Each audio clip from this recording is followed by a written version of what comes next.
Kendall hit me up and said, hey, which coaches do you think have a chance to win their first conference title this year? Eli Drinkwitz at Missouri. What? Missouri can't win the SEC? No, they haven't. Big difference in haven't and can't. They haven't won the SEC. It's the curse of SEC affiliation, actually, because if I were to take Missouri as is and put them in the Big 12, my guess is they'd be favored to win the conference.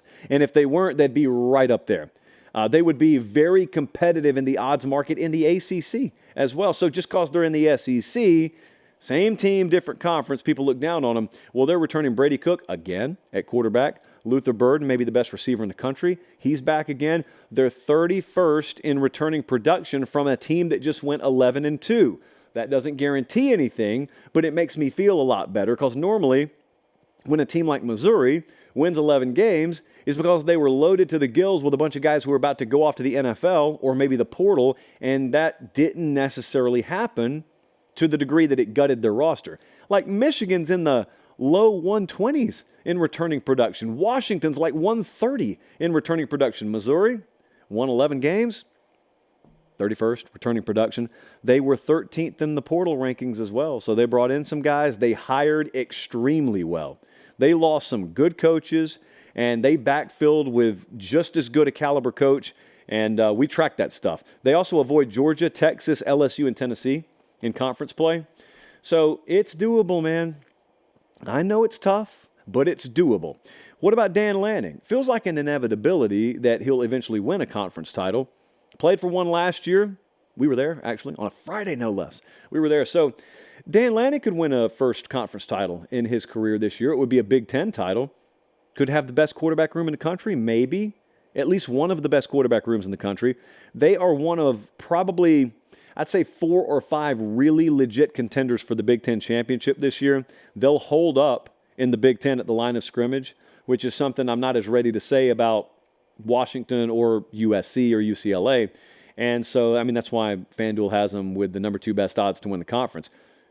Who can victimize their secondary? If you're talking about Oregon right now, and you got questions about them, it probably starts in the secondary, I would guess. And so that's one thing, okay? It's one thing to have maybe a weakness, but who on your schedule is built to expose it is the follow-up question. We've seen in this sport in the past, there have been teams with glaring weaknesses, but they just play a conference schedule that's not built to expose it. So on Oregon's schedule right now, you find me the quarterback or quarterbacks who are built to expose that weakness, perceived weakness in the secondary. Ohio State, they play at home in Autzen, October 12th. I think we may be at that game. We'll see. But outside of that, where are we looking?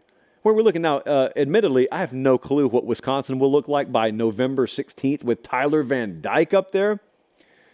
I was looking at one of our shows we did this time last year when he had patented the nickname Tyler Van Dyne. I haven't forgotten. All right, also, Dave Doeren. I talked about him earlier, NC State's head coach. Dave Doeren entering year 12 at NC State. Just the model of consistency. He has won 9 or more games, 6 of the last 7 years. Got the 5th best odds to win the ACC this year. So again, let's just picture a scenario this year where Clemson is not quite elite. Florida State lost a lot from last year. Maybe they're good, but not great. They're not quite elite. Hey, that's a conference that could be really, really muddy, and it could be really hazy, and then all of a sudden, that little Wolfpack logo at the end emerges. Wouldn't be the biggest shock in the world, and it would be Dave Doeren's first conference championship.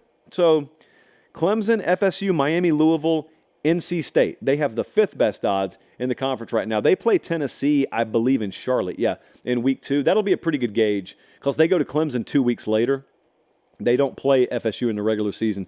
So let's keep an eye on them. And lastly, this is a state I'll be in next week, actually. Lance Lippold is entering his 4th year at Kansas, and they got a shot. I mean, candidly, a lot of folks have a shot in the Big 12, but they've gone from 2-10 to 6-7 to 9-4. We call that trajectory. It's not always pretty and linear, but in Kansas's case, it has been. Jalen Daniels is back. The talk around college football last year, should let you in on a little something. The talk was he was good as gone. And then he put out a statement that said, nope, all of you are wrong. And I'm happy about it. Everyone was wrong. I believed it. And so I was wrong too, I guess, or maybe things changed. Either way, they've got him back, and if he's healthy, they've got one of the best quarterbacks in the Big 12, and their schedule is primed. They have the third best odds to win the conference, by the way, in football. Yeah. Now, they have a weird home schedule situation this year where they're going to play some of their games at Arrowhead Stadium. They'll play their other home games at the Stadium of Sporting KC, which for those of you who are unwashed is known as soccer. And so they're having renovations done on their stadium. That's why that's happening.